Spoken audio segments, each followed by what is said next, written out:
எல்லாம் நல்லா இருக்கீங்க. கத்துக்குள்ள எப்போ சந்தோஷமாக இயேசப்பா இப்போ விரும்புறாங்க. இன்னைக்கு கூட இயேசப்பா சொல்ற ஒரு வார்த்தை தான், கத்தர் விழுகிற யாவரையும் தாங்கி மடங்கடிக்கப்பட்ட யாவரையும் தூக்கி விடுகிறார். அவை ஏதோ ஒரு இடத்துல விழுந்திருக்கீங்க, ஆனா யாரும் தூக்க உதவி செய்யலைன்னு சொல்லி கலங்குறீங்களோ, ஆண்டவர் உங்களை தூக்கி விடுவார். ஆவேன். வசனம் சொல்லுகிறது, விழுகிற யாவரையும் தாங்கி மடங்கடிக்கப்பட்ட யாவரையும் அவர் தூக்கி விடுகிறார். ஆவேன். ஏதோ ஒரு பயத்துல விழுந்திருக்கீங்களா? ஏதோ ஒரு பாவத்துல விழுந்திருக்கீங்களா? யாரும் தூக்கம் வரலையா? உங்களுக்கு உதவி செய்ய ஆண்டவர் சொல்கிறார், நான் உனக்காக வருகிறேன். நான் உனக்காக சிலுவையில் அறையப்பட்டேன்.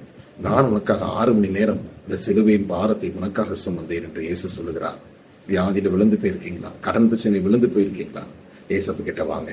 ஏசப்பா உங்களை தூக்கி விடுவார். நாமே தூக்கி உங்களை அழகாக நடக்க வைப்பார். உங்கள் வாழ்க்கையில அவர் ஆசீர்வாதத்தை கொண்டு வருவார். அப்படின்னு அதனால ஏசப்ப கிட்ட வந்து பாருங்க, உங்களை தூக்கி விடுவார். கரத்தினாலே பிடித்து ஜலப்பிரவாகத்திலிருந்து பிரச்சனையிலிருந்து உங்களை தூக்கி விடுத்து கர்த்தர் உங்களை நிற்க பண்ணுவார். அவர் நம்மை விடுவித்து நம்ம தலையை உயர்த்துகிற தேவன். அதனால விழுந்து போயிருக்கிறேன்னு சொல்லி கலங்காதீங்க. ஏசப்ப கிட்ட வாங்க, மறுபடி திரும்பி வாங்க. கர்த்தர் உங்களை தூக்கி நிறுத்துவாராக. God plus.